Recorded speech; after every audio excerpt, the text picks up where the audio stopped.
남성입니다. 정말이지 저의 이 현재 심경을 어디다 꺼내어 보일 수도 없고 쉽사리 표현할 수도 없어 요 며칠을 계속 혼자 끙끙 앓으며 지내었습니다. 그러던 중 사연 영상을 또 한 편 시청하다가 혹시 저도 이렇게 사연으로 제 심경을 적어본다면 기분이 한결 나아지진 않을까 싶어졌어요. 사연으로 소개가 된다면 영상 시청자분들께서 반응을 주실 테고 그걸 보면서 제가 어떤 좋은 해답을 얻게 될지도 모르겠다는 욕심 역시 깃들어 있습니다. 예전에 저 같았으면 이렇게 사연 써보겠느니 어쩌느니 하는 것, 그리고 혼자 끌어안고 고민하는 것도 이 정도로 하진 않았을 것 같은데요. 남자들이 나이 들수록 여성 호르몬인가 그런 게 많아지는 현상이 있어 영향을 받는다더니 제가 그렇게 된 게 틀림없었습니다. 진짜 나이가 들수록 은근히 점점 더 감정적으로 변해가네요. 처량하고 별 볼 일 없는 60대 남자일 뿐입니다만 제 사정을 속속들이 알고 있는 가까운 지인들에게도 털어놓지 못한 그때 그 순간들의 감정을 처음으로 세상에 꺼내 보이고자 하는 것이니 귀한 시간 내주셔서 사연 봐주시길 청해봅니다. 항시 쓰고 다니는 마스크 안으로 깊은 한숨이나 푹푹 내쉬고 다니는 저의 최근 일상. 이것이 어떤 방식으로든 바뀌었으면 좋겠습니다. 제가 글의 전문가가 전혀 아니기 때문에 보잘것없는 글솜씨는 너그러이 봐주시길 부탁드려 보겠어요. 저는 30 넘어 만난 여자와 연애를 이어간 끝에 결혼하게 됐습니다. 저보다 8살 아래 연하의 상대였어요. 혹시 세대 차이를 느끼는 그 마지노선이라고 하는 게 8살 차이라고 통상적으로 하는 것을 아시나요? 요즘에야 스마트폰 완전 보급 시대이기 때문에 상황이 꽤나 달라졌을 테지만요. 아무래도 세대 가리지 않고 전부 똑같이 유튜브 보는 시대가 왔기 때문에 스마트폰 보급 이전과는 양상이 다를 텐니다. 하지만 옛날에는 확실히 그렇지 않았죠. 나이 차이, 세대 차이라는 게 확연히 구분됐으니까요. 그 마지노선이라는 8살, 제가 그 여자와의 나이 차이가 딱 그랬어요. 그래서 지금 그 연애 시절이나 결혼 생활 초반기를 떠올려 보면 확실히 세대 차이가 났던 것 같아요. 중점으로 누렸던 문화가 달랐거든요. 하지만 그렇기에 서로 간에 나눌 거리가 많았습니다. 그 나이 차가 주는 색다름, 그것에서 오는 재미도 있었고요. 그러니 결혼까지 했던 겁니다. 그런데 저는 결혼 후에 언제부턴가 죄인으로 둔갑해 있었어요. 두 사람이 서로 사랑해서 한 결혼이었죠. 다 큰 성인들끼리 눈이 맞아 연애하고 난 다음 신중하게 한 결혼이었습니다. 그런데 어느새 저만 나쁜 놈이 되어 있더군요. 그 여자의 주장에 의해 저는 아직 세상 물정 몰랐던 어린 여자를 꼬셔서 결혼에 애까지 낳게 만든 파렴치한으로 몰리게 되었어요. 저보고 천하의 교활하고 음흉한 놈이라고 그 여자는 손가락질을 했어요. 지금 시대라면 20대 중반 여자 나이에 결혼한다는 것이 조금 이르게 느껴질 수 있겠습니다만 당시엔 딱히 그런 분위기가 아니었습니다. 20대 중반 나이에 여자가 결혼한다고 하면 대체로 적당한 때라고 보는 분위기였던 것으로 기억해요. 그저 단지 저를 비난하기 위한 그 여자의 핑곗거리였을 뿐이라는 것을 처음엔 몰랐어요. 저를 비난하기 위해서, 그리고 저에게서 끝내 도망치기 위해, 가정을 버리고 자유로워지기 위해 그 여자는 작정하고 비난을 시작했던 것입니다. 참고로 말씀드리자면 저와 그 여자는 결혼 전에 임신하게 된 게 아니었어요. 그것 때문에 결혼을 서둘렀던 게 아니었고 정상적으로 결혼해서 그 후에 아이를 본 경우였습니다. 함께 사랑하고 마음을 나누어 각자의 선택으로 한 결혼이었죠. 그러니 정말로 나빴던 것은, 진정 파렴치한이었던 것은 바로 그 여자였어요. 부부의 연을 맺어 평생을 함께하자고 맹세했으면 응당 지켜야 마땅했는데 그 여자는 결혼하고 나서 아이를 낳더니 점차 돌변하였죠. 오로지 자기 자신만의 행복과 이익과 그 앞날만 생각하며 우선시했습니다. 만약 그 여자가 아이 엄마가 아니었다면 그래, 후회되는 결혼이라도 있는 것이니 제가 어느 정도 이해했을지도 모를 일이에요. 그런데 저희 사이에는 아이가 있었다는 사실입니다. 어떻게 자기 배 불러가며 힘들게 출산했던 친자식을 자기 딸아이 예뻐하지 않고 사랑하지 않을 수 있는지 저로서는 의문이었습니다. 아이가 4살 된 무렵부터는 더더욱 그랬죠.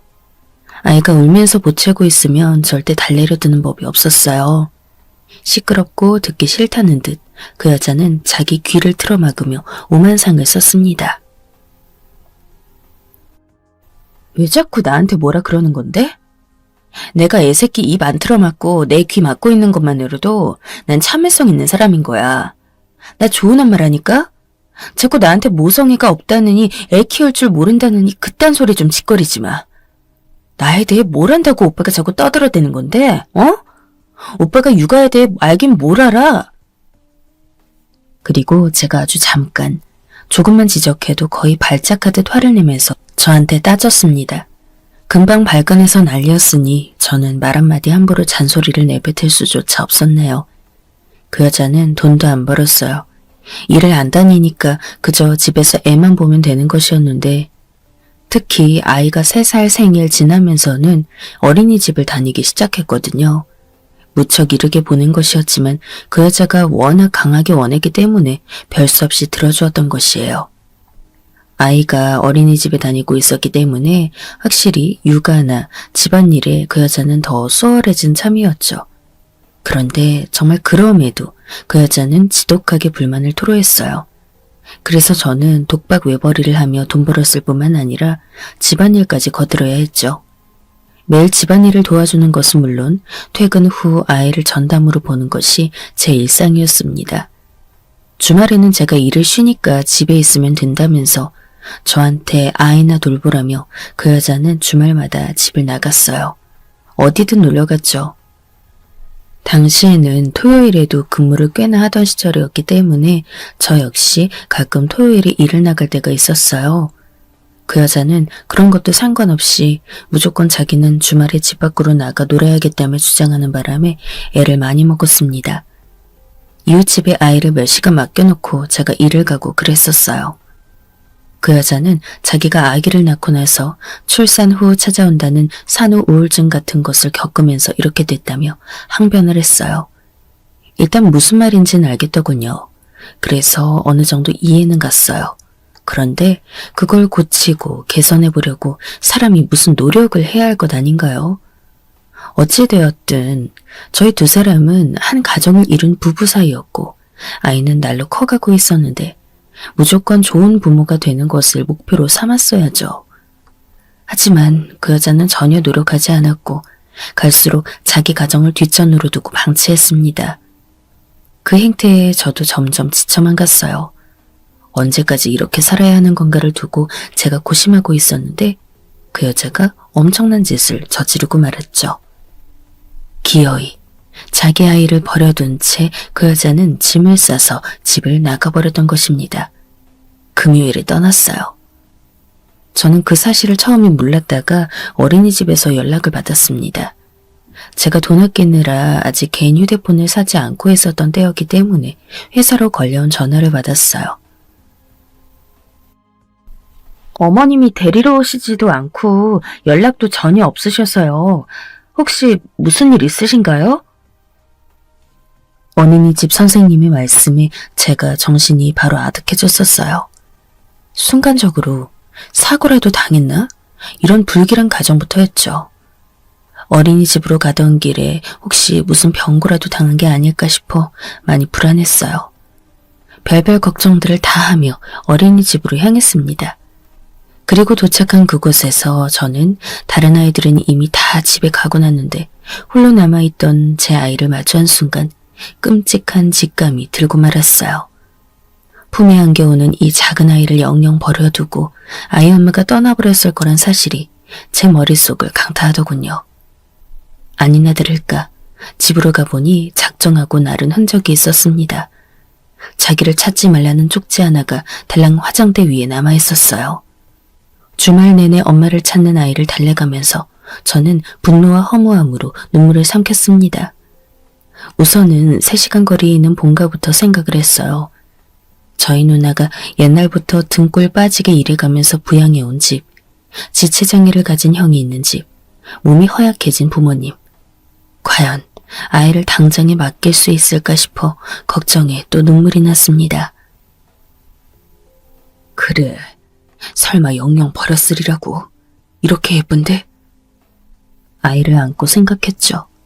아이의 친엄마인데 설마 시간 좀 지나면 돌아올 게 분명하다고 말이죠. 그때 다니던 회사가 겨울에는 비수기 시즌이라 할 수 있었기에 어떻게든 해보면 제가 아이를 혼자 돌볼 수 있지 않을까 생각했어요. 곧 다가오는 연말을 저는 아이와 함께 보낼 각오를 마치게 되었죠. 새해를 기점으로 아이 엄마가 그 여자가 반드시 돌아올 거라 믿었기 때문입니다. 하지만 새해가 밝아와도 그 여자는 아이가 6살이 되는 것을 보러 오지 않았어요. 영영 버렸던 것이었죠. 그 후로 저의 눈물 나는 육아기가 펼쳐지게 되었습니다. 결국 저희 집 본가에 아이기를 맡겼던 시기도 있었죠. 그러면서 아이의 초등학교를 전학시킨 적도 있고요. 아주 다사다난함 속에서 제가 고군분투해가며 아이를 키웠어요. 특히 엄마 없는 애라고 놀림받으면서 학교 생활할까봐 그것 때문에 늘 마음 졸여가며 정말 신경을 많이 썼습니다. 여자아이라 자기 친구들 보며 꾸미는 게 뒤처지면 기가 죽을까봐 그것도 걱정이라서 제가 노력을 많이 했죠. 손재주랑은 담을 쌓았던 주제에 열심히 연구해서 머리 따는 법도 터득했고 그 또래 여자아이들이 뭘 좋아하는지 파악도 다 했었어요. 분홍색이며 레이스, 리본, 방울, 머리끈 이런 것도 다 외우고 있었어요. 제가 기본적인 요리는 그럭저럭 하는 편이었지만 소풍날만큼은 정말 난감했죠. 아이가 요구한 대로의 김밥은 도저히 모양이 안 나오길래 김밥집에서 그냥 사주겠다고 했더니 바닥에 엎어져 울고불고 난리가 나서 달랠 엄두조차 안 났던 일이 있었네요. 결국은 같은 빌라에 사는 집으로 사서 부탁을 했어요. 저희 딸아이랑 같은 학년인 남자애가 사는 집이었거든요.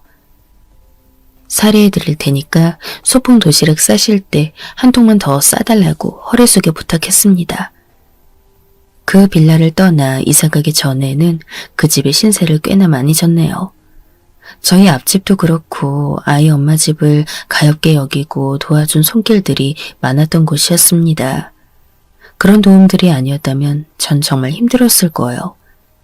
해줘도 늘 부족한 것만 같았고 딸에게 저는 그저 못난 아빠인 것으로만 느껴졌으니까요. 저희 딸아이의 엄마, 그 여자와는 결국 이혼했습니다. 딸이 초등학교 5학년 되었죠. 오래 끌다가 결국 이혼으로 종지부를 찍었어요. 그 여자는 이혼하기 1년 전에 딸을 보겠다는 명목으로 온 적이 있었습니다. 2번을 왔었는데 정말 잠깐 딸을 힐끗 눈으로 확인했던 게 다였죠.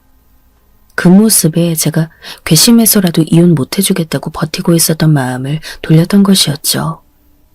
왜냐면 너무 허무하더군요. 저런 여자 따위 붙잡고 있어봤자 아무런 소용없을 게 분명하고 아이의 엄마로 남겨두지 않는 쪽이 아이에게도 나을 것 같다는 생각이 들었기 때문이에요. 딸에게는 초등학교 졸업식이 열리기 전에 제대로 된 이혼 소식을 알려줬었어요. 나는 괜찮아, 아빠. 어차피 엄마는 나 안 사랑하니까. 엄마와의 추억도 없는걸? 어렸을 때 일들은 기억도 안 나. 분명 내가 어렸을 땐 엄마랑 있었을 텐데 그게 기억이 안 나. 그러니까 어차피 엄마와 보냈던 시간들은 나한테 없었어. 아빠가 엄마랑 이혼해봤자 나한테 달라지는 것도 없는걸. 표정으로 속상해하는 게 다 보이는데도 꿋꿋하게 울음을 참았어요. 다시 한번 딸을 부족함 없이 열심히 키워내겠다고 저로서는 다짐이 드는 순간이었습니다. 그리고 제가 좋은 사람을 만나게 된 일이 있었어요. 지인의 지인을 통해 어쩌다 만나게 된 인연인데 저보다 4살 아래였죠. 그녀는 결혼을 한번 다녀왔다고 했어요. 1년 넘게 만났던 사람과 결혼까지 했지만 극심한 고부 갈등 때문에 부부싸움까지 하게 되었고 버티고 버티다 나중엔 부부간의 정이 완전 메말라버려서 이혼 도장을 찍었다고 하더군요. 결혼한 지 딱 2년 만의 일이었고 결혼 생활에 학을 떼게 되었던지라 재혼 생각은 전혀 안 했대요. 그런데 저를 만나고부터 생각이 다시 유연해졌다고 그가 그런 말을 해왔습니다. 저를 만나고 있으면 편하고 좋다는 그 말을 들으며 저 역시도 그런 감정을 느끼고 있음을 깨달았어요. 저도 마찬가지로 함께 있으면 편한 웃음이 나고 있었으니까요. 낯간지럽게 사랑이니 그런 건 모르겠으나 그녀와 다시라는 생각을 품어보고 싶단 바람은 확실히 들었습니다. 그녀와 거의 1년이란 시간을 만나면서 그런 확신을 굳히고 있을 때 제 딸은 나이가 중학교 2학년에서 3학년을 거치고 있던 시기였어요.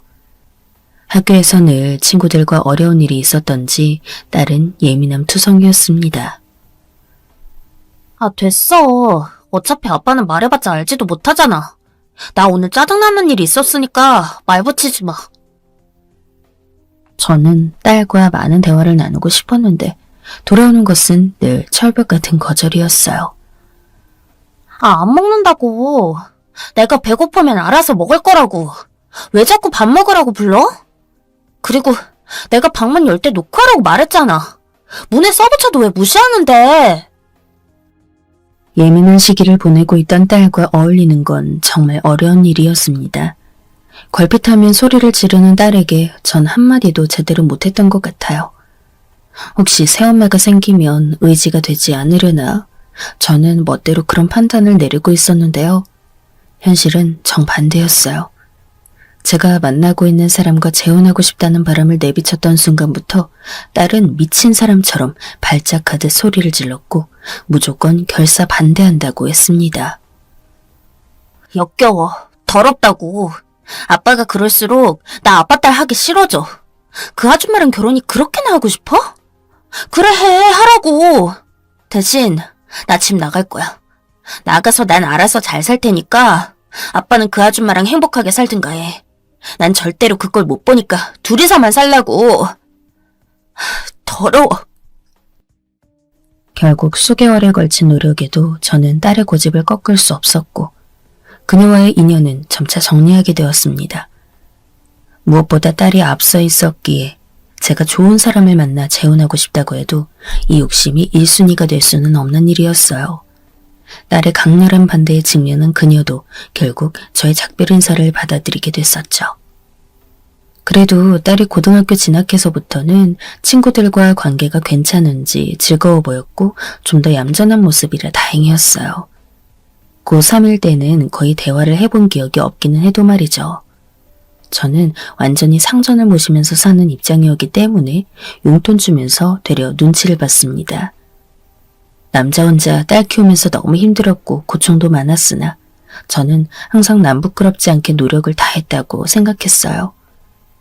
용돈, 사고 싶다는 옷, 화장품, 학원 이런 것들 딸이 원해서 안 들어준 게 없었다는 것에서 일단 그랬습니다. 뒷바라지하느라 허리가 휘일 지경이었으나 어차피 저에게 하나뿐인 딸, 인생의 유일한 낙인데 못할 것도 없다는 생각으로 열심히 벌고 저축하면서 살았어요.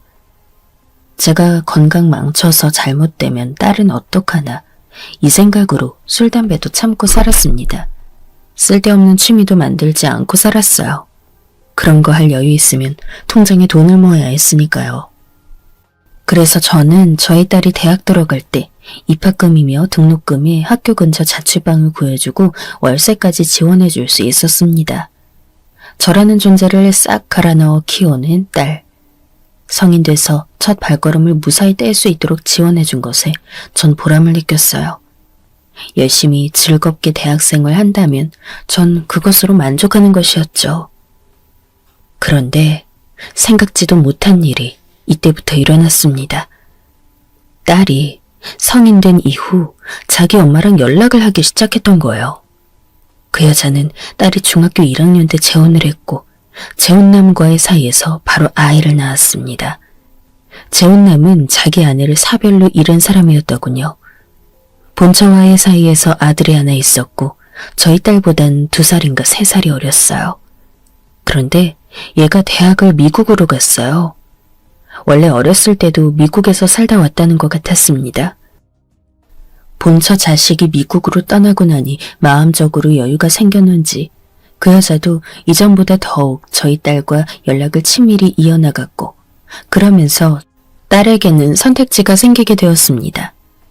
저는 이 사실을 까맣게 모른 채 언제부턴가 연락이 뜸해진 딸을 계속해서 걱정만 하고 있었어요. 딸, 월세 붙였다. 전화도 안 받고 연락이 없네. 무슨 일 있어? 아빠가 슬슬 걱정된다. 별일 없어. 괜찮으니까 연락하지 마. 내가 무슨 일 있으면 연락하겠지. 기다림 끝에 받은 답장도 죄다 무미건조한 내용들 뿐.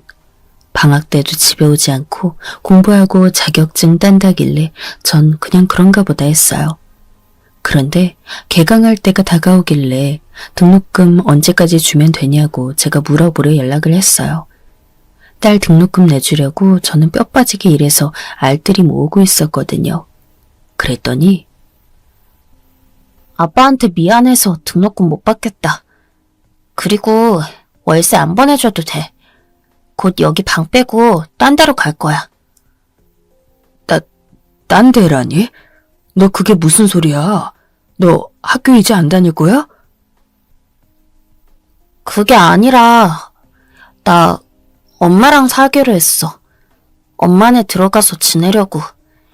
일단 같이 지내다가 새로 자취방 얻어주시면 나갈 것 같아.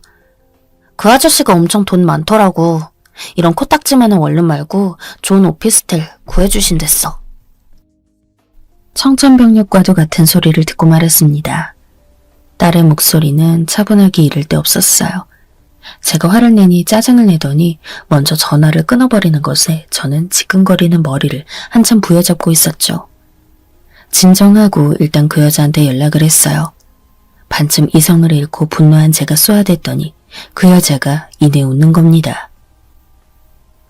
이제라도 같이 살고 싶다는데 나보고 어쩌라는 거야? 우리 그이도 괜찮다고 하고.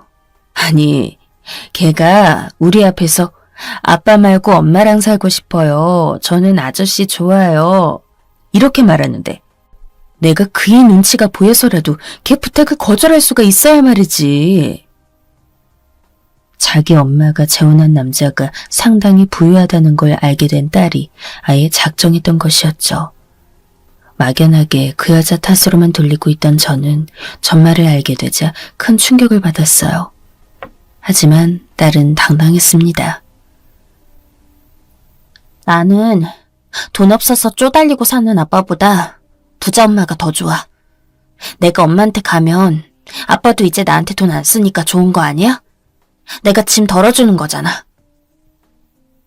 짐이라니. 어떻게 생각이 그렇게 돼?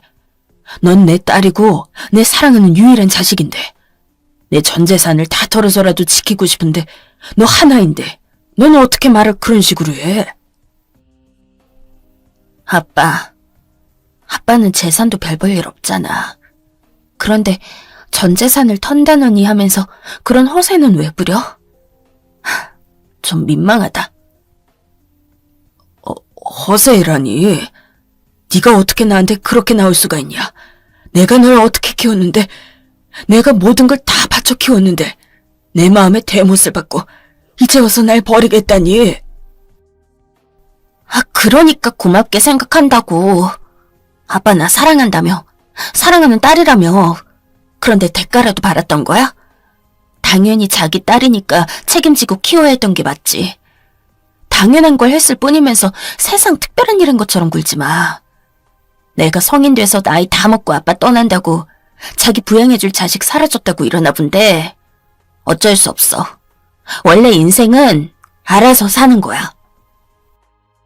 딸의 말 한마디 한마디가 제 심장을 날카롭게 찔렀어요. 제 눈에서 흐르는 눈물은 필시 피눈물이 맞았습니다. 쉽사리 말로는 형용할 수 없는 슬픔과 분노와 배신감과 또 허망함이 제 가슴 속을 소용돌이 치고 있었습니다. 자기를 단호하게 버렸던 친엄마에 대한 악감정이라곤 전혀 없던 것인지, 아니면 돈 앞에서는 그 무엇도 비견될 수 없다고 여겼던 건지, 딸은 그 여자가 사는 집으로 들어갔고 그곳에서 지내는 동안 대학을 끝마쳤습니다. 그 후에 그 여자가 재혼한 그 재혼남이 지원해준 돈으로 구한 자취방에서 살면서 취업 준비를 했고요. 대학 졸업하면서 딸은 저에게 연락 한 번 하지 않았어요. 대충 날짜로 가늠해 제가 먼저 그때도 연락을 했네요. 그리고 취업하고 난 후에도 저에게 따로 그 사실을 알리지 않았습니다. 나중에 제가 궁금해서 연락했더니 그제야 어디 취업해서 다닌 지 몇 달째라고 그렇게 대답해 주었죠. 그 재혼남이 돈을 대줘서 곧 차를 뽑을 것 같다는 자랑질이나 저에게 늘어놓았어요. 얼마 전부터 남자친구를 새로 사귀게 되었는데 자기가 너무 푹 빠져 있으니까 그 여자랑 재혼남이 그걸 알고 연애 사업에 도움되라면서 차를 뽑아주려 한다는 얘기였죠.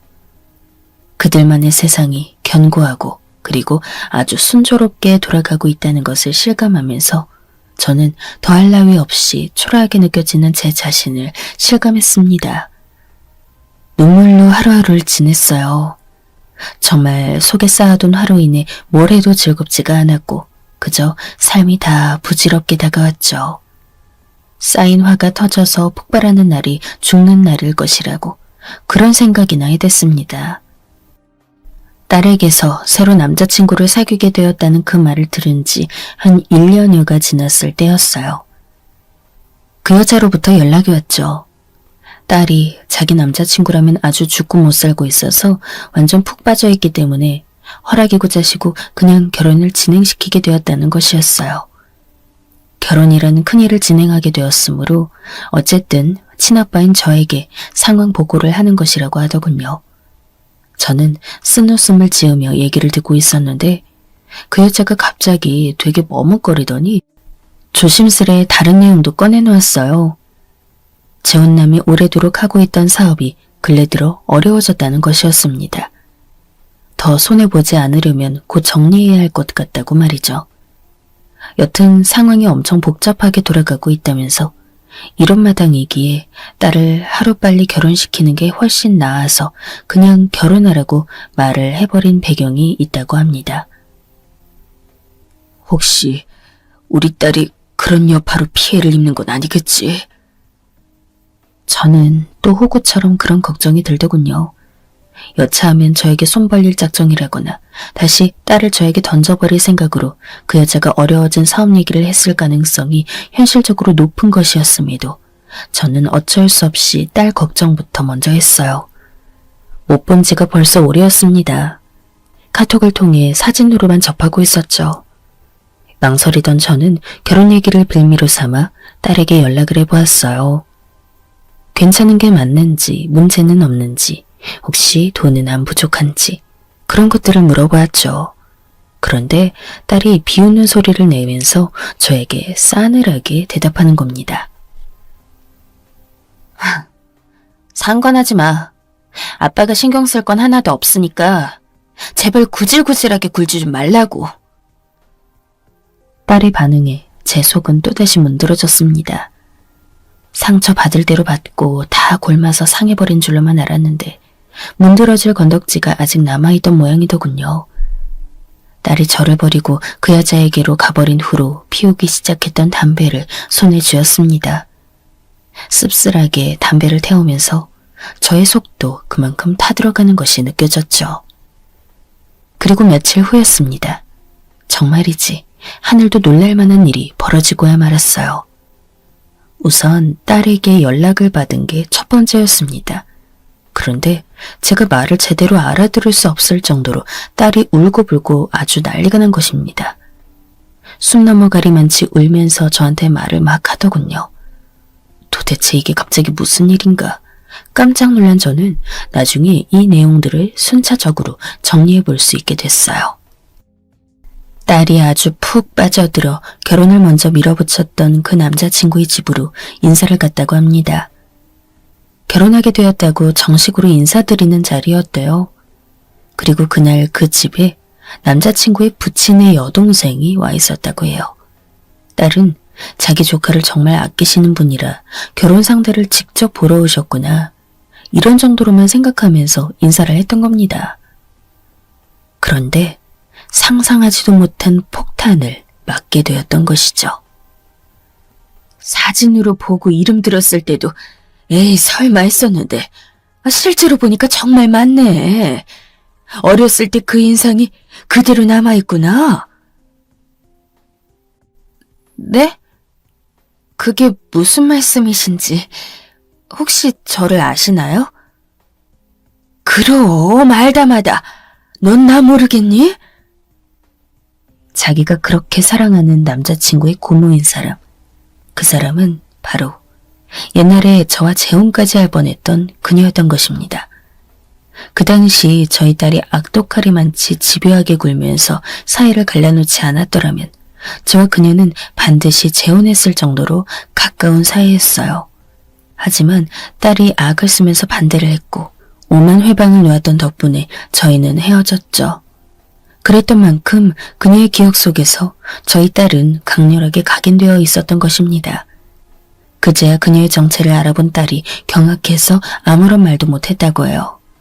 창백하게 질린 낯빛을 본 그녀가 웃으면서 말했다고 합니다. 내가 그때 너희 아빠랑 재혼했으면 우리 조카랑은 다른 인연으로 만났을 텐데 참 신기하다. 그런데 이러나 저러나 너희 두 사람은 안 될 운명인가 보네. 웃으면서 던진 말은 사실상 두 사람의 결혼을 결사 반대하겠다는 선전포고나 다름없었어요. 그가 그렇게 나오자 딸의 남자친구도 그 부모님도 당연하게 돌아서 버렸던 것이죠. 예전에 그녀의 입을 통해 들었던 재혼을 망친 되바라진 아이가 설마 이런 인연으로 눈앞에 나타날 줄은 그 가족들 역시 놀라움과 충격이었던 것입니다. 당황한 딸은 이별만은 막고자 자기 남자친구를 설득해봤지만 이미 늦은 뒤였습니다. 설마 네가 우리 고모를 옛날에 미치도록 힘들게 만들던 애였다니. 너무 갑작스럽기도 한데 일단은 좀 깬다. 너 그런 애였어? 이런 인연인데 우리가 어떻게 결혼을 해. 그건 말도 안 되지. 우리 이만 정리하자. 여기서 헤어지자. 열렬한 사랑에 빠져 있었던 딸은 한순간에 추락하게 되었습니다. 그야말로 모든 걸 잃게 되자 절망에 빠진 채로 저에게 연락했던 것이었어요. 아빠가 그 아줌마한테 연락해서 나 좀 봐달라고 해주라, 어? 아빠가 그 집 사람들 마음 좀 돌려달라고. 아빠라면 할 수 있잖아. 나 이대로는 못 헤어져. 나 이렇게는 절대 못 살아. 차라리 죽고 말지.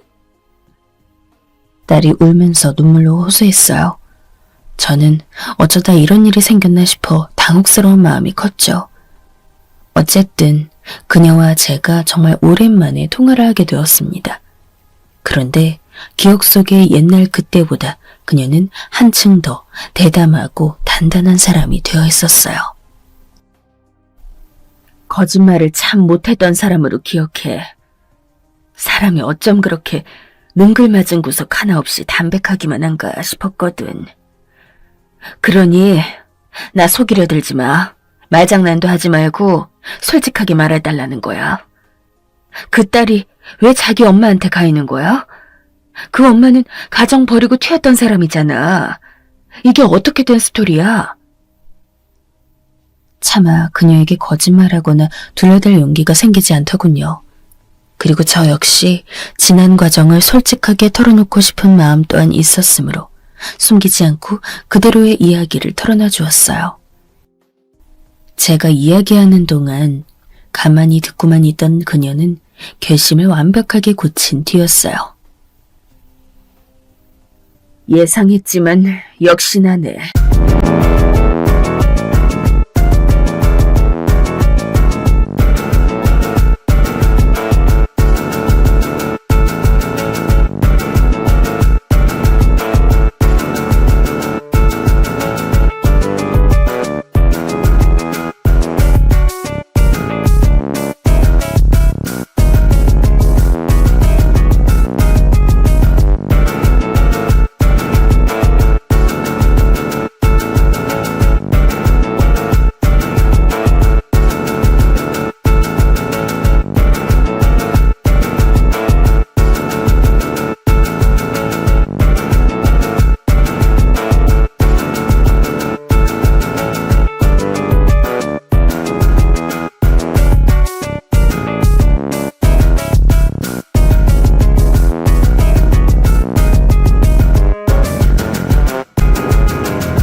어쩜 그렇게 자기 이속만 챙겨댔을까?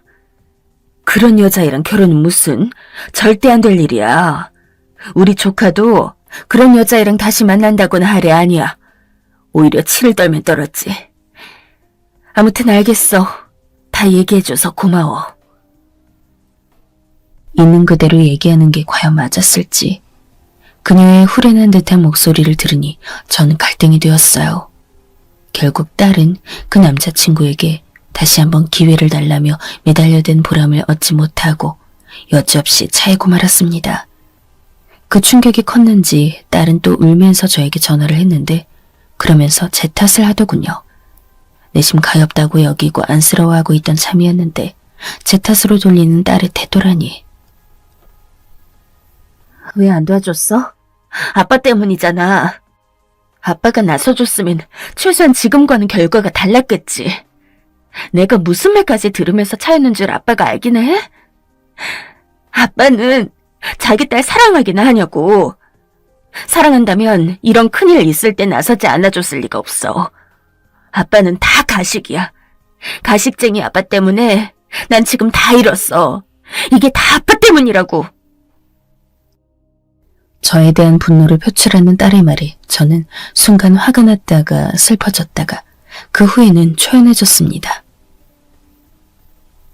네 신조를 따라 이 아빠는 살려고 노력한 것뿐인데 각자 도생해야지. 각자... 뭐? 이 와중에 짜증나게 뭐라는 거야? 각자 도생. 나한테 인생은 원래 알아서 사는 거라고 네가 네 입으로 그랬잖니. 딸은 갑자기 조용해졌어요. 당연히 할 말이 없었겠죠. 그런 딸의 침묵에 저는 어느 때보다도 입안이 쓴 것을 느끼며 조용히 말해주었습니다. 인생은 알아서 사는 것임을 그것을 난 너에게서 배웠다. 이 가르침을 이제 너에게 그대로 돌려주고 싶구나. 누구에게 뭘 바라지도 누군가를 탓하지도 않고 그저 혼자서 사는 게 인생인 거야. 딸이 훌쩍거리면서 우는 소리를 마지막으로 저는 전화를 끊었습니다. 제가 딸과의 통화를 먼저 끊어보기로는 이날이 처음이었어요. 얼마 후 그녀로부터 연락이 왔는데 덕분에 이상한 사람을 집안 식구로 들일 뻔한 것을 막을 수 있었다면서 그 가족이 엄청 자기한테 고마워하고 있어서 민망해하는 와중이라고 했어요. 그러면서 그녀는 저와 이런저런 대화를 이어가다가 자기 이야기도 해주었죠. 저랑 옛날에 헤어졌던 이후 그녀는 다른 남자를 만났다고 합니다. 3년을 넘게 인연을 이어가다가 헤어졌고 다시 혼자만의 일상을 보낸 지가 오래되었다고 하더군요. 일이 잘 풀려서 돈 맛을 보고 나니까 이 재미에 빠져서 남자 만날 여유나 시간이 없었지 뭐야. 생각 자체가 안 들더라고. 그런데 딱 하나. 예전에 내가 끝내 가지지 못했던 남자에 대한 미련 하나가 남아있는 것 같아. 어때? 내가 지금 오빠한테 한번 도전해봐도 되겠어? 나이 다 먹고 구태여 무슨. 아니, 나이 들더니 세월의 부끄러움은 다 씻겨나간 거야? 왜 이렇게 사람이 저돌적으로 변했어? 뭐 어때? 어줍지 않게 교양 있는 척 해봤자 꼴값이야. 하고 싶은 말 하고 만나고 싶은 사람 만나고 그러면서 사는 게 보람된 거잖아. 너도 알다시피 난 아내도 딸도 그런 식으로 잃은 사람이야. 난 버림받은 사람이라고. 아주 초라하기 이를 데 없어. 나는 누군가를 만남으로써 이런 나의 초라한 면면들을 들키고 싶지가 않아. 아유 참나. 왜 이렇게 정중하게 거절을 해. 나는 그간 열심히 돈이나 벌면서 살았더니 사람이 무식해져서 그런 식으로 말하면 잘 못 알아들어. 그럼 일단 나를 몇 번 만나보고 나서 결정하겠다는 뜻으로 그냥 받아들이면 되지? 저는 머뭇거릴 뿐이었는데 그녀는 거리낄 것 하나 없이 거침이 없었어요. 일량의 사태에 대해 머리 아파하고 있는 와중이었건만 그녀까지 이렇게 나와주는 것에 세상이 요지경이란 생각이 들었어요. 저만 가만히 있고 세상이 정신없이 막 돌아가는 것 같은 기분이었달까요? 빼는 척할 수도 없고 시간을 맞춰 그녀와 한번 만나보았습니다. 10년도 더 지나서 만나게 된 것이었는데 별로 변한 것도 없이 고운 모습에 문득 제 자신이 못나 보여서 혼났습니다. 아직 어떤 관계라고 할 수는 없고 시간 나면 만나서 바람이나 같이 쐬자고 그러고 있어요. 그런데 바로 얼마 전 그 여자가 이혼한다는 소식을 접하게 되었습니다. 전말이 어떤 건지는 저도 자세하게 모르겠습니다. 왠지 가차없이 재혼남에게서 벌어지게 된 것 같은 그림이더군요. 딸은 낙동강 우리엘 신세가 되었어요. 실연의 충격이 컸는지 바로 회사도 그만뒀는데 금방 자기 엄마가 이혼당할 거란 것을 몰랐던 것이었죠. 딸은 최후의 보루로 저를 찾았습니다. 보고 싶다느니 돈이 떨어져 가니까 아빠 생각부터 난다느니 하는 내용이었죠. 연락이 와서는 전에 없이 저를 애처롭게 불렀는데 옆에 있던 그녀가 저를 만류했습니다.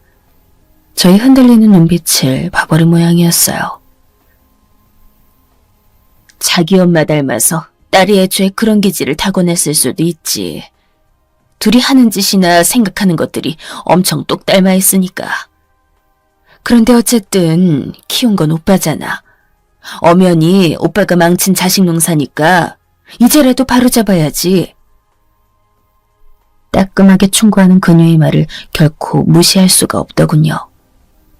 이제라도, 정말 이제라도 바로잡고 살아야겠다 싶었습니다. 그 여자는 이혼당해서 지금 버려진 참이고 딸은 부유한 자기 엄마네도 열렬하게 사랑했던 남자친구도 안정적으로 다니고 있던 직장도 그 무엇 하나 가지고 있지 않고 지키지 못한 채 절망하고 있습니다. 정말 이게 다 어떻게 된 일인지 모르겠습니다. 제가 매사에 우유부단해서 하늘이 나서준 것일까요? 앞으로 어떤 일이 펼쳐질지, 그럼 저는 또 어떻게 판단하고 대처를 해야 할지, 이런 생각들로 머리며 마음이 무거운 요즘입니다.